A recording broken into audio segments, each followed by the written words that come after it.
years ago, in a Baptist church in Crystal Palace in southern London, the Sunday morning service was closing, and a stranger stood up at the back, raised his hand, he said, "Excuse me, Pastor, can I share a little testimony?" The pastor looked at his watch, he said, "You've got 3 minutes." And this man proceeded.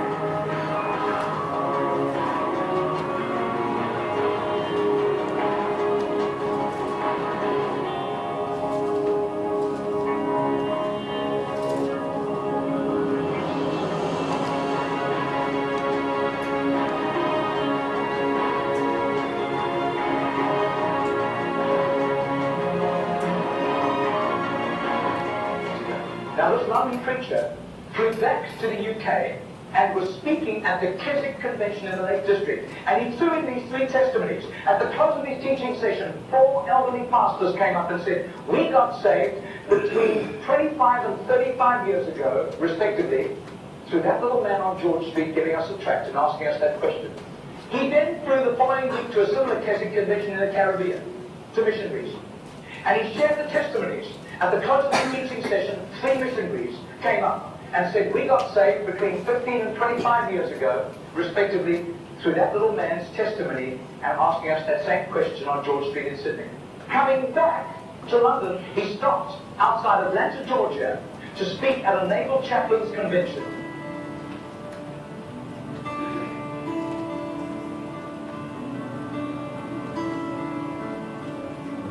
Six months later, flew to do a convention for 5,000 Indian missionaries in a remote corner of northeastern India. And at the end, the Indian missionary in charge, a humble little man, took him home to his humble little home for a simple meal. And he said, "How did you, as a Hindu, come to Christ?" He said, "One bout of diplomatic service took me to Sydney. And I was doing some last-minute shopping, laden with parcels of toys and clothing for my children, walking down George Street. And this courteous little white-haired man stepped down in front of me, offered me a pamphlet, and said, 'Excuse me, sir, are you saved? If you die tonight, you're going to heaven.'"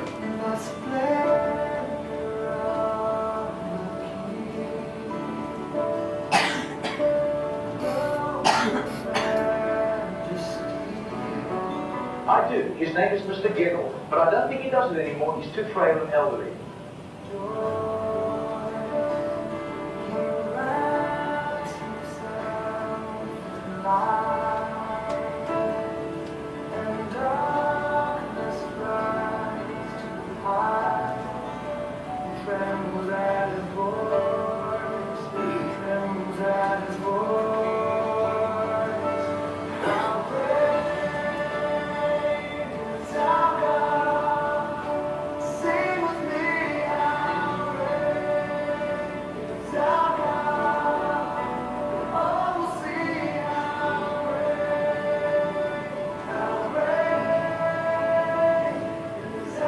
Did a little count. That's 146,100 people. That simple little nobody except a little group of Baptists in southern Sydney knew about Mr. Gettle. But I'll tell you, his name was famous in heaven.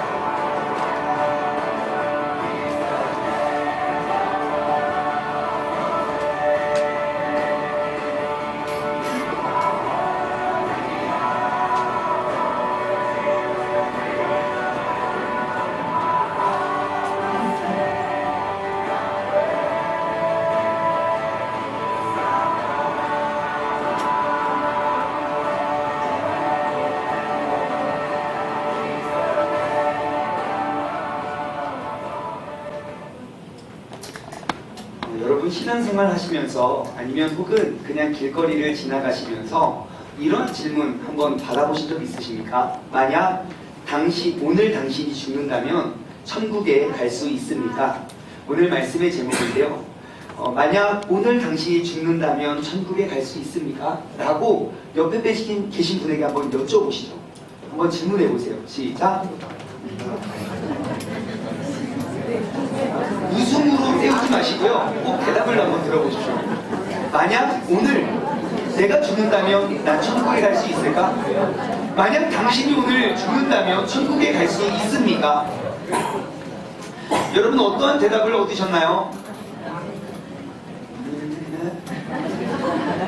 만약에 이 질문, 내가 신앙생활 하는 데 있어서 가장 중요하고 가장 핵심이 될 수 있는 이 하나의 질문, 만약 이 질문에 대해서 여러분들이 머뭇거리고 계신다면 여러분 이 시간 나의 구원의 확신에 대해서 우리는 다시 한번 점검하시길 바랍니다. 여러분 구원을 받는다는 그 확신은요 너무너무 중요합니다. 왜냐하면 이 확신을 가진 믿음과 확신이 없는 믿음은 천지 차이이기 때문입니다. 겉으로 보기에는 비슷해 보이고 똑같아 보일지 몰라도 확신을 가진 믿음과 확신이 없는 믿음의 종착지는 다를 수가 있기 때문입니다. 내가 구원의 확신을 가진 사람이라면 나의 소망과 나의 뜻은 이 땅에 있지 않습니다. 영원한 하늘나라, 내가 영원히 거할 그 천국에 있습니다. 그곳에 나의 모든 소망이 있기 때문에 그래서 이 땅에 나를 힘들게 하는 어떠한 어려움도 나에게는 그렇게 큰 어려움이 되지 않습니다. 이 어려움에는 반드시 끝나는 시기가 있지만 천국에서 내가 얻고 천국에서 누리게 될 영광은 영원하기 때문입니다. 내가 구원의 확신을 가진 사람이라면 나는 이 땅의 쾌락만을 추구하며 살지 않습니다. 천국에서 누릴 그 기쁨, 그 큰 소망이 이 잠깐의 쾌락과는 비교할 수도 없기 때문입니다.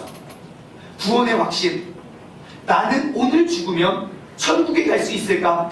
이 확신을 오늘 이 시간 다시 한번 점검해 보길 소망합니다. 제가 성도님들과 이제 많은 교제와 또 이렇게 이야기를 나누면요 정말 기쁜 일도 함께 나누고 또 슬픈 일도 함께 나누고 힘든 일도 같이 나눕니다. 우리 성도님들이 언제 정말 힘들어하시나, 그냥 이게 힘들어요 이게 아니라 정말 막 감당하지 못할 만큼 이렇게 힘들어하는 경우에 이렇게 공통 분모를 제가 이렇게 뽑아보면요 어떠한 상황 속에서 제일 힘들어하시는 걸 제가 피부로 경험하냐면요 억울한 일을 당했을 때 너무 힘들어하시더라고요. 그러니까 내 잘못이 아닌데 내가 이러한 해를 입게 됐을 때가 정말 힘들어요. 물론 내가 무엇인가를 잘못해서 그 잘못에 대한 책임을 내가 지는 거라면 정말 힘들긴 해도 어렵긴 해도 내가 그거 기꺼이 내가 책임을 지겠는데 나의 잘못도 아니고 나의 실수도 아니고 그럼에도 불구하고 내가 이렇게 힘든 고통을 당해야만 하고 겪어야 되고 이러한 무거운 짐을 내가 짊어지고 살아가야 한다는 것, 내가 그 억울한 상황 때문에 내가 매일 이렇게 눈물을 흘려야 되는 것, 그것이 우리의 삶에 얼마나 큰 어려움이 되는지 모릅니다. 여러분은 어떠하십니까? 그 억울함, 내 삶에 한 번도 억울한 적이 없었던 분 혹시 있으시면 두 손 들고 할렐루야. 저는 억울하지 않아요. 저는 늘 기쁠 일, 좋은 일 있고 슬플 때 안 좋은 일 있고. 아니죠. 우리도 이 억울한 상황, 그 억울함은 이 어려서부터 어린 아이들부터 겪는 것 같습니다. 제가 말씀을 준비하면서 한번 묵상해 봤어요.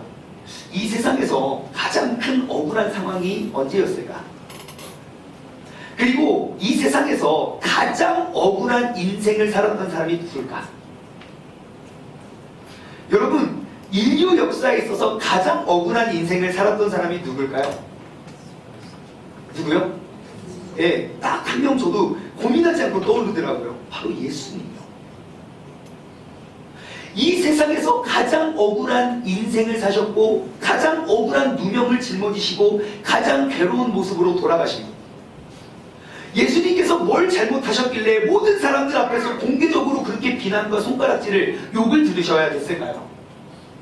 예수님이 욕만 먹은 건 아니죠. 예수님께서 뭘 그렇게 잘못하셔서 모든 사람들 앞에서 그 외벌린 옷을 찢기 받고 그것을 서로들 갈기갈기 찢어서 조롱하면서 나눠 갖고 온 몸에는 침뱉음을 당하고 그리고 얼굴과 머리를 주먹으로 또는 손바닥으로 내어 침을 당하고 그리고 비난과 조롱과 그리고 모든 사람들 앞에 그 당시 사람이 할 수 있는 가장 잔인한 처형인 그 십자가형을 달려서 돌아가셔야만 했는가.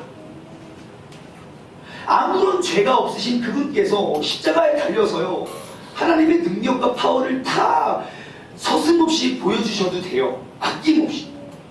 우와 하면서 막 이 못이 뽑혀서 막 쟤네들 하고, 내가 너희들 저주하고 니들 이제 3대가 멸망할 거라고, 너는 특별히 4대, 5대, 6대 막 그런 저주의 말씀 하셔도 돼요.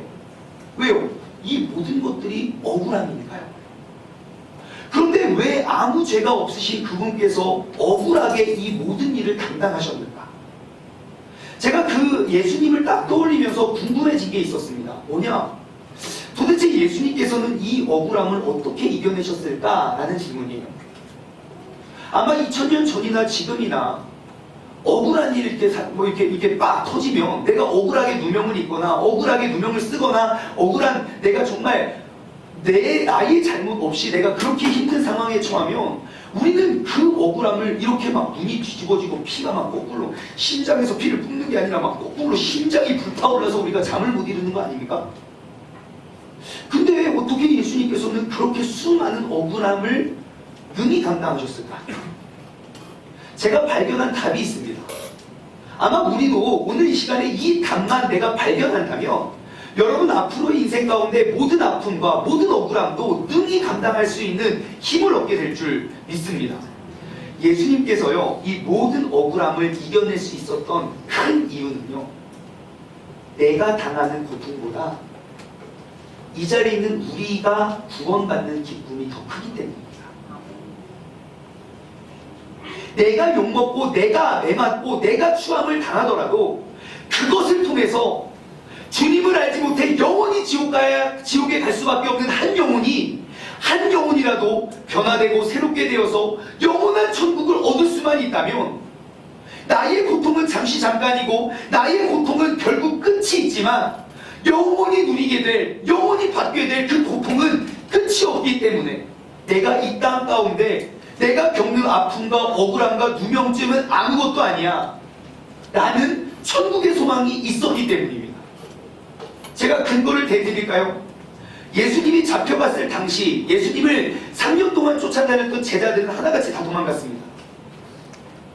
그리고 예수님이 죽으셨고 부활하심을 본 그 제자들의 모습이요, 예수님이 하늘로 승천하시고 남겨져 있던 그 12명의 제자 모두가 아시아, 아프리카, 유럽 전 세계로 흩어져서 그들은 죽는 그 순간까지 억울함 속에 살아갔고 억울한 처참한 죽음을 맞이하게 됩니다. 누군가는 그 창에 심장이 뚫려서 죽는 사람도 있고요, 누군가는 참수형으로 목이 잘려 죽었고, 누구는 십자가형을 날았는데 내가 어찌 감히 예수님과 똑같은 모습으로 죽습니까? 그래, 너 그럼 거꾸로 매달려. 거꾸로 십자가에 죽었던 사람도 있고요. 죽는 그 순간까지 고문과 고통이 떠나지 않았습니다. 무엇 때문에요? 그들이 무슨 죄를 그렇게 져서요? 아니요, 죄가 없던 의로웠던 삶 속에 그러한 고통이 따라왔다는 것입니다. 내가 그냥 예수님이 나의 구원자라는 것을 믿는다는 이유만으로 수많은 박해를 당하고 고난과 핍박을 당해야만 했습니다. 그 모든 고난의 출처, 내가 잘못해서 벌을 받은 게 아니에요. 억울하게 당하는 일이었습니다. 하지만 그 모든 제자들도 그 억울함 속에 가슴을 터져서 화병으로 죽은 게 아니고요, 나에게 어떠한 상처와 염려와 고민이 내 앞에 펼쳐지더라도 그들은 기쁨과 감사로 승화시켰습니다. 어떻게 그럴 수 있었을까요? 바로 천국에 소망이 있었기 때문입니다. 천국에 대한 확신이 내 안에 있으니 나를 힘들게 하고 무너뜨리는 그런 어떠한 것도 나의 인생을 끌어갈 수가 없는 것입니다. 이렇게 비참하고 처참하게 세상에서의 그 짧은 인생은 마감될지 몰라도 내가 곧 천국에 가면 나를 위하여 준비된 그 의의 면류관이 예비되어 있다. 예수님을 구세주로 믿었던 모든 제자들은 모두가 똑같이 고백을 했습니다. 디모데후서 4장을 보시면 정말 억울함의 끝판왕이 예수님이면 그 밑에 이제 중간 보스쯤 되는 사람, 저는 사도 바울을 꼽을 수 있겠어요. 예수님 안 믿었을 때는 편안하게 모두에게 인정받고 살았는데 내가 그 예수님을 인격적으로 만나는 그 순간부터 사도 바울을 알고 있었던 사람, 사도 바울을 몰랐던 사람 모두가 사도 바울을 죽이려고 달려들었습니다.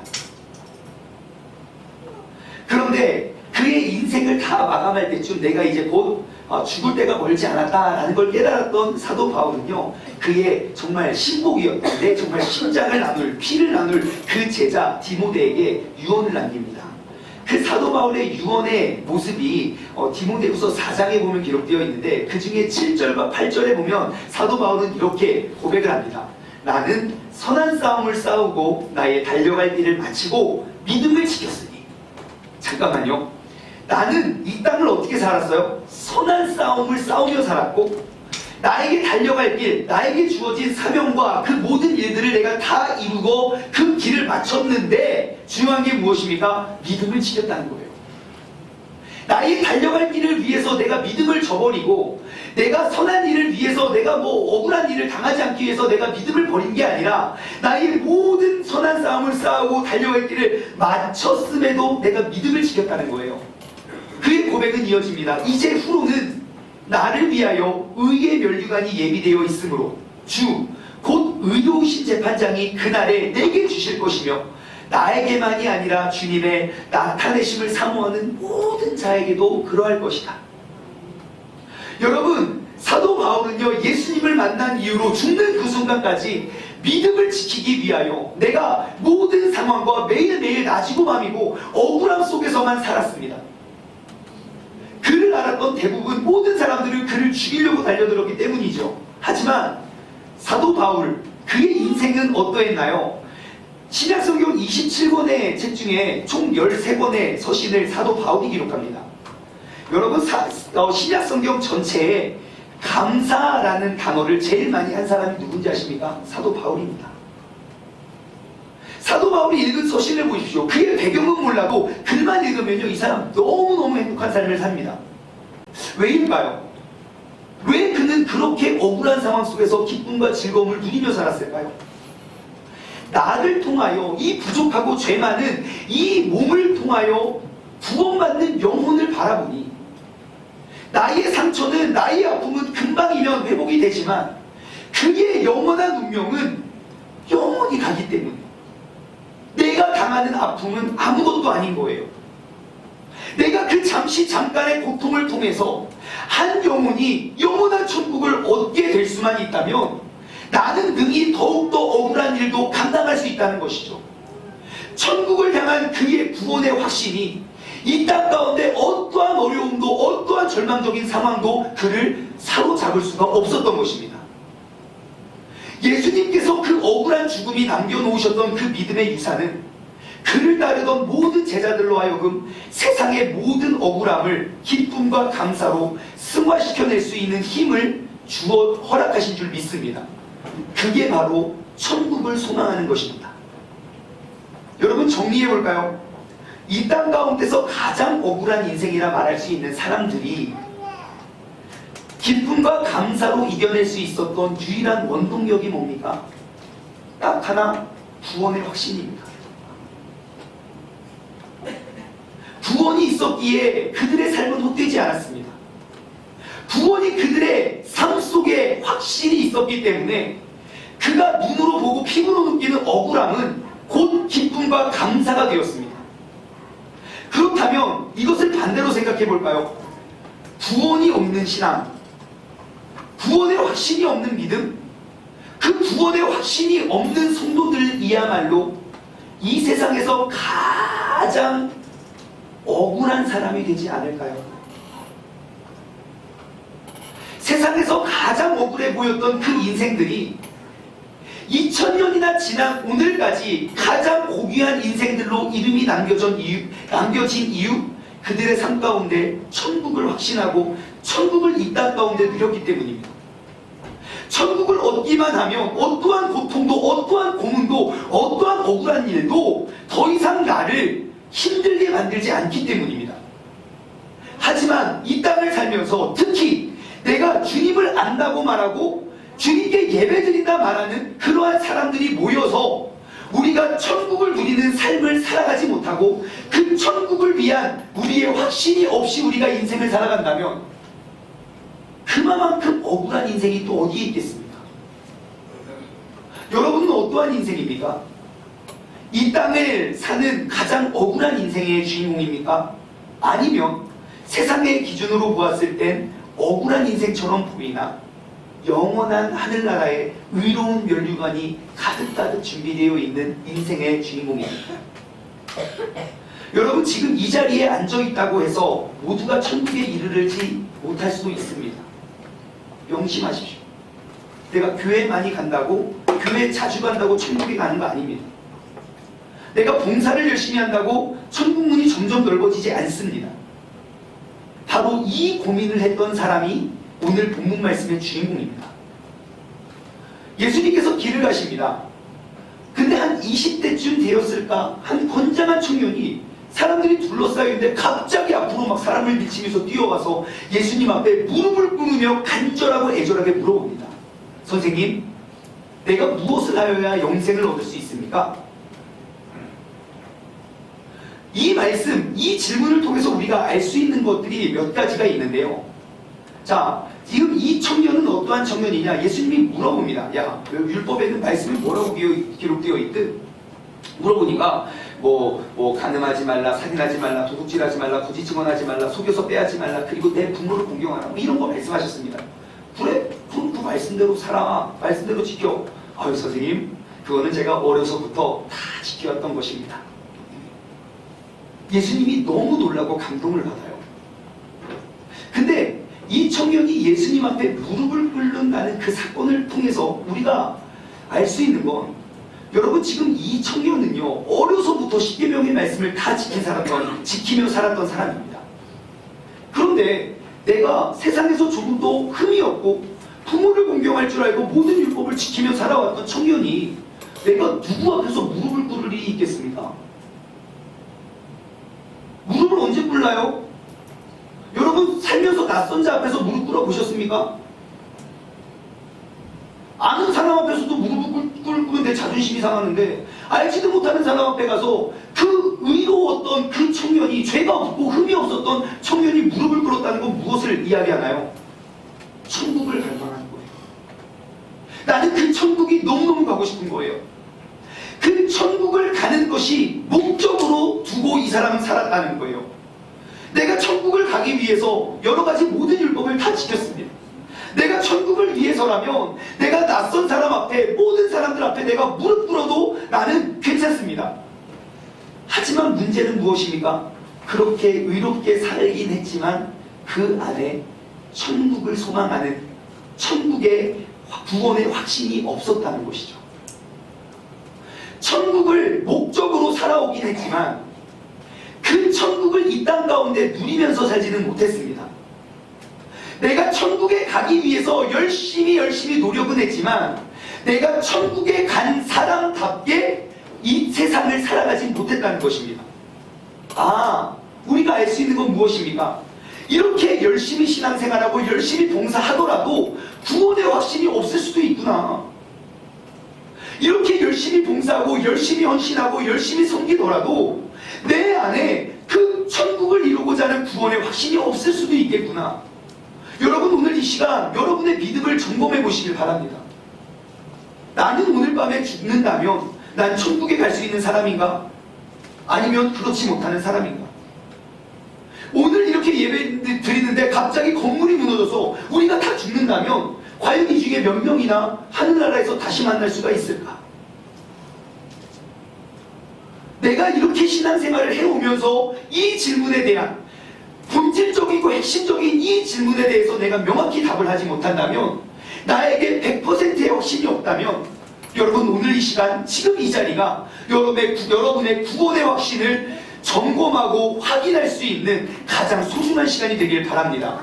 여러분, 본문 말씀에 등장하는 이 청년은요, 진짜 대단한 청년입니다. 저는 성경에 통틀어서 진짜 훌륭한 청년이라고 저는 감히 말할 수 있습니다. 왜냐하면 어려서부터 모든 율법을 지켜온 거 대단합니다. 왜냐? 지금 제 아들 포함 우리 어린아이들하고 말씀대로 이게 교회 열심히 다닌다고 애들이 다 율법대로 살아갑니까? 예? 10계명 읽어봐, 외워봐. 10계명도 몰라요. 교회 10년, 20년 다녀도. 우리가 그렇게 우리 자녀들 부르지 않습니까? 근데 이 청년은 어떻습니까? 이름도 모르는 청년인데요, 어려서부터 그런 계명들을 다 지켰어요. 그러면 여러분 생각해 보십시오. 교회 안에 어떤 청년이 있는데 너무너무 바람 알아요. 부모님 어른들한테 하는 그런 태도가 너무 바르고요. 안녕하세요. 권사님. 같이 공감해주고요. 그런 줄만 알았더니 막 선행도 하고, 그리고 모든 율법 막 되게 순결하고 정결하고 깨끗하고 올바르고. 여러분, 그런 청년들이 교회에서 막 돌아다니면 우리 권사님들의 눈빛이 어떤지 아십니까? 이게 그냥 눈이 아닙니다. 하트 눈이 돼가지고요. 그 청년이 지나갈 때마다 뿅뿅뿅뿅뿅 하트를 막 보내줍니다. 그러면서 막 가서 말을 걸어요. 우리 청년 뭐 필요한 건 없어? 집에 반찬은 다 떨어지진 않았고, 고향에 부모님은 잘 계시고, 항상 점검하고 물어봐요. 아마 이 청년은요, 수많은 하트들 뿅뿅뿅 속에서 살았을 겁니다. 부모님도 어른을 공경할 줄도 알고, 살이 가는 도둑질, 거짓말 이런 거 하나도 어긴 적이 없는 사람입니다. 착할 수 있어요. 이렇게 착한 사람 교회마다 있을 수 있어요. 정말 바른 청년들. 그런데 제가 이 청년이 왜 더 대단하냐면, 이렇게 믿음이 좋은데 부자예요. 돈이 엄청 많아요. 와, 이거는 진짜 대단한 겁니다. 여러분, 청년이 돈이 많은데 믿음이 좋다? 그거 불가능합니다. 왜냐? 돈이 많으면 많을수록 더 많은 유혹들이 따라오거든요.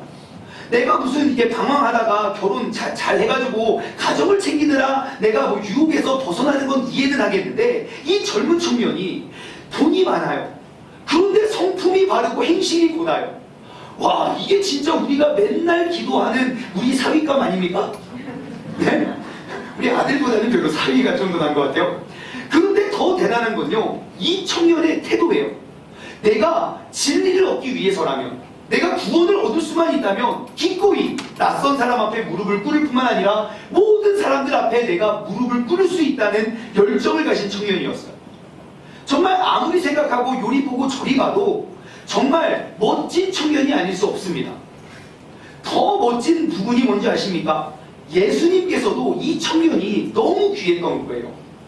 여러분, 성경 전체를 한번 읽어보시고 통독을 하셔서 알겠지만, 예수님께서 친히 내가 누군가를 사랑했다라는 예수님께서 친히 누군가를 사랑했다고 소개하는 구절, 사람 있으면 저한테 말씀해 주세요. 예수님이 친히 내가 누군가를 사랑했다. 제3자가 무슨 고린도 전서 이런 데서 예수님께서 누구를 사랑하셨으므로 말고, 마태, 마가, 누가, 요한복음 이 복음서에서 예수님께서 친히 내가 누군가를 사랑했다 라고 말하는 사람 누구 있습니까? 거의 없습니다. 제가 조사해본 바에 의하면 요한복음 11장 5절 보면 예수님께서 본래 마르다와 그의 형제 나사로를 사랑하시더니 그래요. 아, 마르다하고 그 동생 나사로를 예수님께서 사랑하셨구나 라고 사랑의 표현을 해요. 그리고 마태복음 한 번, 마가복음 한 번, 누가복음 한 번, 요한복음 한 15번쯤 나오는데요, 예수님이 누굴 사랑했다는 표현. 나머지 요한복음의 이 11장 5절 빼고는요, 그 성경을 기록한 요한이 예수님의 사랑하는 제자, 그 자기예요, 자기. 예수님께서 귀히 아끼며 사랑했던 제자, 그 자기를 들어서 그냥 자기가 이렇게 난 예수님의 사랑하는 제자, 그렇게 쓴 것 외에는요, 예수님이 친히 내가 누군가를 사랑했다 명한 적이 없습니다. 그런데 오늘 본문 말씀 한번 볼까요? 21절. 예수님께서 그를 보시고 뭐라고요? 사랑하사 이르시되. 예수님이 그 청년을 봤는데 너무 사랑스러운 거예요. 야, 이거 대박 인생 아닙니까? 예수님의 이 청년을 향한 이 애정은요, 그냥 사랑하는 마음으로 말한 게 그게 전부가 아니에요. 어떻게 하냐? 야, 이름은 몰라요. 청년아, 너에게 딱 한 가지 부족한 게 있는데, 그건 뭐냐면 네가 돈이 좀 많잖아. 그럼 그거를 팔아다가 좀 어려운 사람들 나눠줘. 그리고 뭐라고 합니까? 나를 따르라 그래요. 아니, 길거리에서 우연히 만난 그 청년에게 예수님이 뭐라고 해요? 나를 따르래요. 그게 무슨 말입니까? 이 청년 제가 캐스팅하겠습니다 라고, 그거 아닙니까? 이렇게 예수님이 먼저 제안한 사람, 성경 통틀어서 12명의 제자 빼고는 없습니다.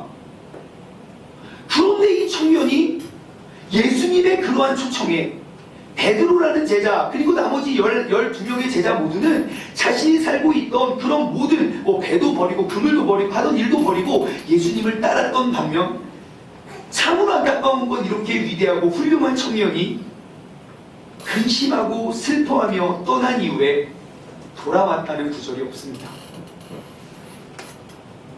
이토록 완벽해 보였던 청년에게도 간과할 수 없는 문제가 있었습니다. 뭐냐? 바로 구원의 문제이죠.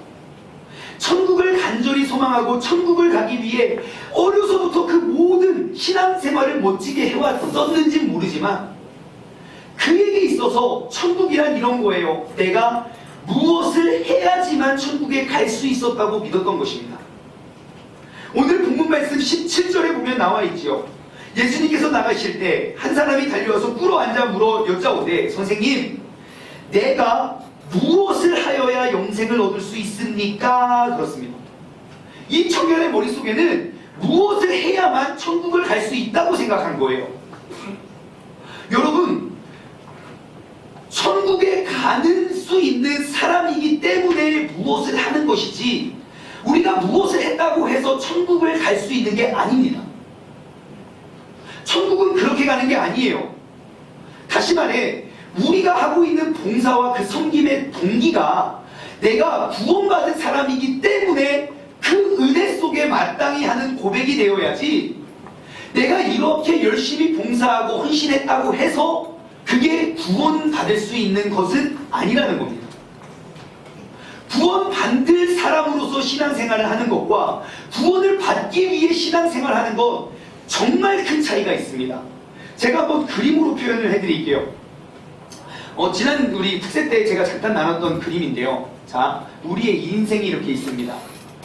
모든 사람은 태어남의 순간 정해져 있지만 죽는 순간은 정해지지 않았어요. 이게 뭐 한 90년, 100년이라고 칩시다. 요즘은 다 95세쯤 되는 것 같아요. 그럼 95세라고 봤을 때 어떤 사람은 좀 일찍 하나님이 부르실 때고 뭐 다릅니다.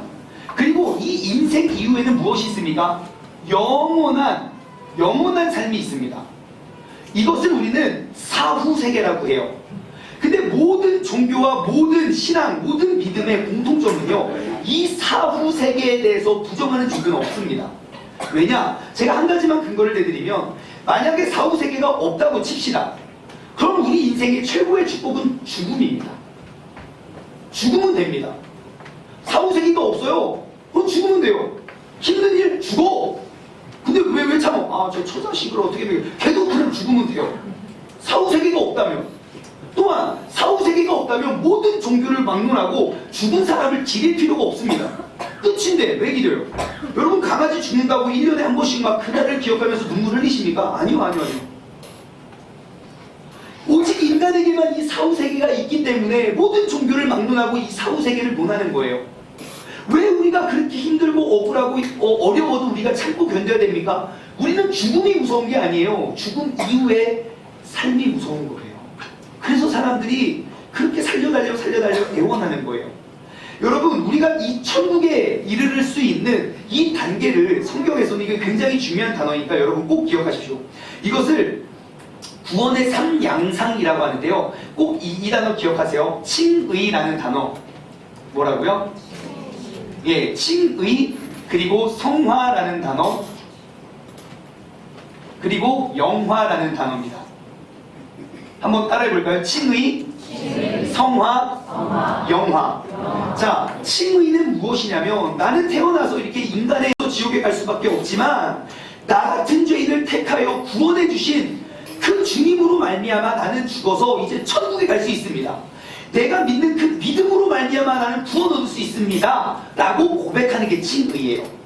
그래서 그 칭의의 최고조 정점이 바로 침례식이죠. 하나님, 내가 하나님과 모든 성도님들 앞에서 나는 이제 죽어서 천국에 갈 수 있는 믿음의 사람이 되었습니다. 나는 그렇게 약속하고 선포합니다. 나는 이제 나의 의로움 때문이 아니라 믿음으로 말미암아 예수 그리스도로 말미암아 구원을 받습니다. 그것을 약속하는 거예요. 바로 칭의는 내 신앙생활의 시작점입니다. 이게 몇 살이 됐든 모태신앙도 있고 30살에 믿을 수 있고 40살에 믿을 수 있고 80세에 믿을 수 있습니다. 영화는 무엇이냐면 내가 이 육신의 죄인된 몸을 이제 벗어버리고 난 이제 영원히 행복하고 편안하게 내가 천국에서 누릴 수 있는 게 바로 영화입니다. 영화. 성화는 무엇이냐? 내가 이 칭의의 순간에서부터 영화에 이르게 되는 모든 과정이에요. 우리는 이것을 다른 말로 신앙생활이라고 하죠. 칭의는 구원의 확신이라고 말할 수 있겠습니다. 구원의 확신 이후에 나에게 구원의 확신이 주어진 다음에 우리는 믿음 생활을 해야 되고, 이 믿음 생활의 열매가 우리는 하늘나라의 상급으로 기록이 되어져야 됩니다. 여러분, 이게 아주 정상적인 신앙생활입니다. 이렇게 신앙생활하면요, 교회 내에 어떠한 갈등도 있을 수가 없습니다. 하지만 이 칭의와 성화의 순서가 바뀌면 신앙생활이 엄청 어려워집니다. 만약에 성화, 그 말씀에 가르친 대로 내가 지키면서 살아가는 것, 칭의와 성화의 순서가 바뀌면요, 오늘 본문 말씀의 청년처럼 나는 말씀의 율법의 의로 나는 부정한 게 없어요. 신앙생활 열심히 했고요. 교회도 일주일에 3번씩 4번씩 나왔고요. 나 그렇게 열심히 했어요. 왜? 무엇을 위해서요? 구원 받으려고요. 근데 이 순서가 뒤바뀌면 어떻게 되느냐? 칭의, 나는 이제 구원받은 사람입니다 라는 구원의 확신을 가지고 믿음 생활하면요, 교회 안에 갈등이 있고 어려움이 있고 시험이 있고 연단이 있어도 어차피 나는 죽은 사람, 주님께서 나를 주님의 은혜 가운데 살려주셨는데 아이 그까짓 거 뭐 별거 있습니까? 하고 우리의 믿음은 성장합니다.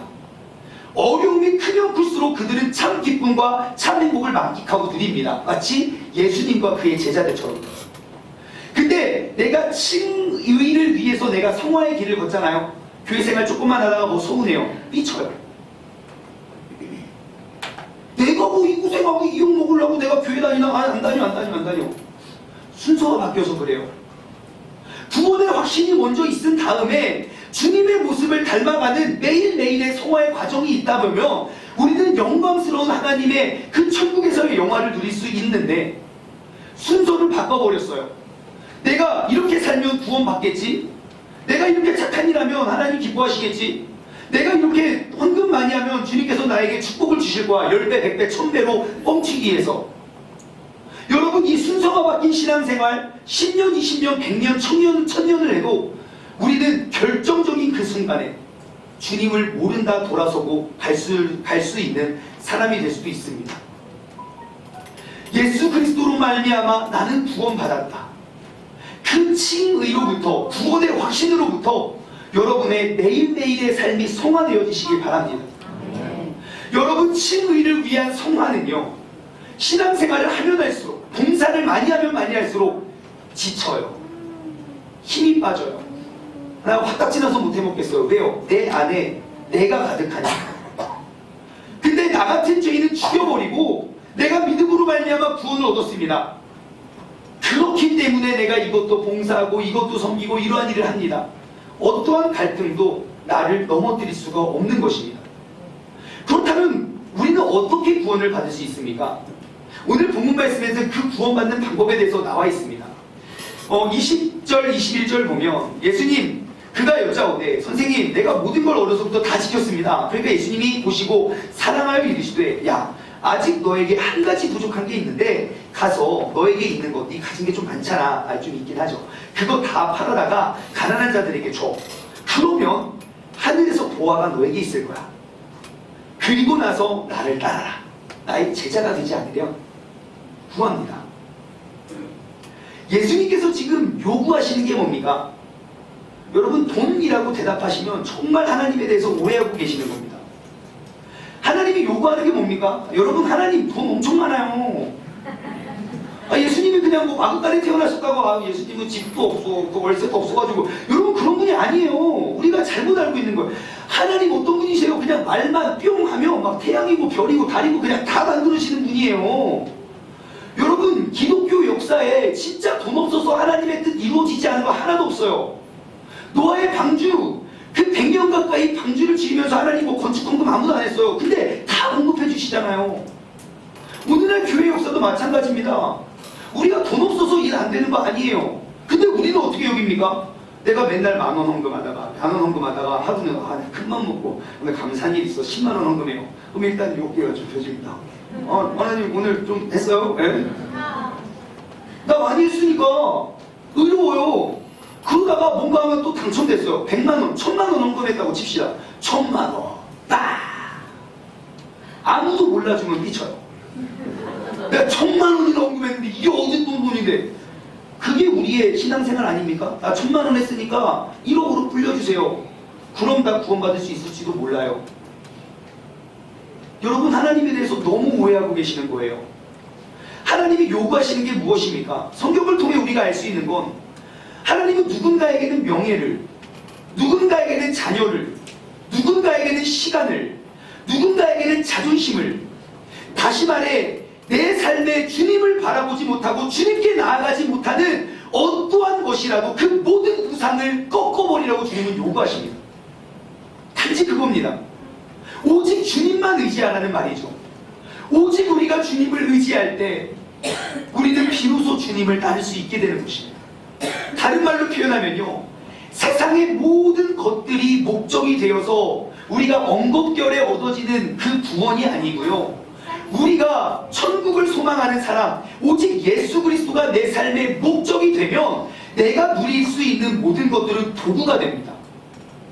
하나님이 도구가 되어서 나의 명예를, 하나님이 도구가 되어서 내 부를 축적하는 게 신앙생활이 아니고요, 바뀌었어요. 천국을 위해서 내가 모든 것들을 도구로 쓰는 거예요.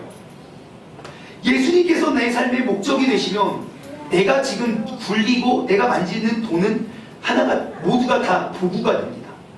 버는 게 목적이 아니라 이 돈, 물질을 통해서 내가 어떻게 하나님께 영광을 올려드릴 수 있을까에 그런 도구가 되는 거죠. 명예도 마찬가지입니다. 명예도 도구가 되어야 됩니다. 높은 자리에 오르는 것이, 그 명예를 얻는 것이 내 삶의 목적이 되어서 반드시 무너집니다.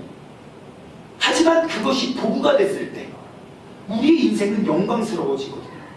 제가 요즘에 기도하는 게 있습니다. 우리 BTS 동생들이 꼭 정말 주님을 만나게 해달라. 제가 왜 기도하느냐? 여러분, 진짜 여러분 아는 분 있고 모르는 분 계시지만요, 우리 BTS 중에 한 명이라도 그냥 지나가는, 그게 진심이 아니고 가짜여도 괜찮아요. 여러분, 예수 믿고 구원받으세요. 지나가는 한 번이라도 말해주면요, 전 세계에 있는 수십억 명의 젊은이들이 나 구원받고 예수 믿게 나아가래요. 진짜 그럴 수 있는데, 여러분, 그래서 우리가 유명해져야 되는 거예요.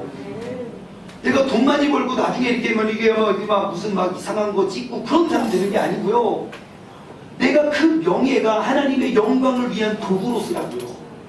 그래서 우리가 공부해야 되는 거고요. 그래서 우리가 성화, 그 예수님을 닮아가야 되는 것입니다. 오직 우리가 주님만 의지할 때, 오직 우리가 주님만 따를 때 우리는 이 땅 가운데에서도 그 하늘나라의 천국을, 그 천국의 기쁨과 감사를 누리는 사람이 되는 줄 믿습니다. 오늘 이 시간 나의 믿음과 나의 신앙의 목적을 다시 한번 점검하고 확인하시기 바랍니다. 우리의 신앙생활은 칭의, 나는 이미 천국 가는 천국 백성이다 부터 시작해서 내가 매일매일 예수 그리스도를 닮아가는 성화를 이루는 사람인가? 아니면 나의 신앙생활은 그냥 내가 열심히 봉사하고 헌신하고 하면 나는 구원 매일이 받을 수 있겠지 하고 내가 칭의, 구원을 목적으로 가는 신앙생활인가? 예수님으로 말미암아 구원을 얻었다는 믿음의 고백으로부터 매일매일 예수님을 닮아갈 수 있는 믿음의 사람이 되시기를 바랍니다. 이 자리에 있는 우리 모두가 확실한 구원의 확신을 가지고 매일매일 나같이 부족하고 연약한 사람도 거룩해질 수 있다는 그러한 증거를 할 수 있는 증인이 되시길 바랍니다. 신뢰합니다. 만약 오늘 당신이 죽는다면 천국에 갈 수 있습니까? 누군가가 나에게 이 질문을 하더라도 내가 두 번 생각하지 않고 고민하지 않고, 주님, 나는 천국에 갈 수 있습니다. 주님, 나는 천국의 시민입니다. 때로는 넘어지고 때로는 죄를 짓고 때로는 내가 부정하고 내가 의롭지 못한 삶을 살지라도 나는 천국을 소망한, 그래서 난 주님이 필요합니다. 이 세상의 어떠한 것도 내 삶의 목적이 되지 못하고 내 삶의 모든 것이 하나님의 영광을 위한 도구가 되겠습니다. 여러분, 그 고백을 이 시간 누가 하시겠습니까? 이러한 삶의 고백이 이 시간 우리 모두의 고백이 돼요. 주님께서 우리의 생을 언제 부르실지 몰라도 그 영원한 천국에서 우리 모두가 함께하길 주님의 이름으로 간절히 소망합니다. 이 시간 우리가 주만 의지해 라는 찬양을 고백하면서 오직 주님만 의지하기로 우리가 새롭게 결단하고 우리가 나아가기를 원합니다. 함께 찬양하시겠습니다.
내가 천국을 소망하는 구원의 확신을 가진 믿음의 사람으로서 어떠한 환경과 어떠한 상황과 어떠한 억울함이 나를 짓누를지라도 그 모든 것들이 나를 넘어뜨리서 끌어들여낼 수 있는 그러한 흔들리는 믿음이 되지 않길, 이 시간 나는 죽어도 천국에 갈 수 있다 고백하고 확신할 수 있는 믿음의 사람 되게 해달라고 나의 믿음을 돌아보고 점검하고 다짐하며 주님의 이름 한번 부르짖고 합시다. 기도하겠습니다. 주여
하나님 아버지, 주어진 나의 모든 삶이 때로는 너무 작게만 보일 때가 있습니다. 내가 그 주어진 환경을 바라보면 우리는 쓰러지고 넘어지고 절망적일 때가 많지만, 모든 환경을 초월하고 모든 환경을 다스릴 수 있는 그 주님의 이끄심, 그 주님의 택하심, 주님의 인도하심을 내가 느낀다면, 아버지 하나님, 나는 오늘 내 눈앞에 펼쳐진 이 고통도 아름다운 간증과 아름다운 추억으로 우리는 이겨낼 줄 믿습니다. 지금껏 나의 잘못된 신앙, 잘못된 믿음 생활을 이제 말씀을 비추어 내가 점검하길 원합니다. 내가 이렇게 살면 구원받겠지, 내가 이렇게 살면 남보다 뛰어나겠지, 내가 이렇게 살았기 때문에 주님께서 나에게 힘주시겠지. 내가 칭의를 위한 성화가 아니라 칭의로부터 시작되는 성화가 되어서 어떠한 환경이 어떻게 바뀌어도 나의 믿음과 구원의 확신이 조금도 흔들리지 않는 믿음의 사람 되게 하여 주시옵소서. 이제는 우리 주 예수 그리스도의 은혜와 아버지 하나님의 부활하신 사랑하심과 성령님의 교통하심이 칭의로부터 구원의 확신으로부터 시작된 우리의 신앙생활로 말미암아 세상이 감당하지 못하는 어떠한 어려움과 상처도 기쁨과 감사로 승화시켜내길 소원하는 사랑하는 우리 세종중문 가족들 머리머리 위에 이제로부터 영원토록 함께 하시길 간절히 축원하옵나이다. 아멘.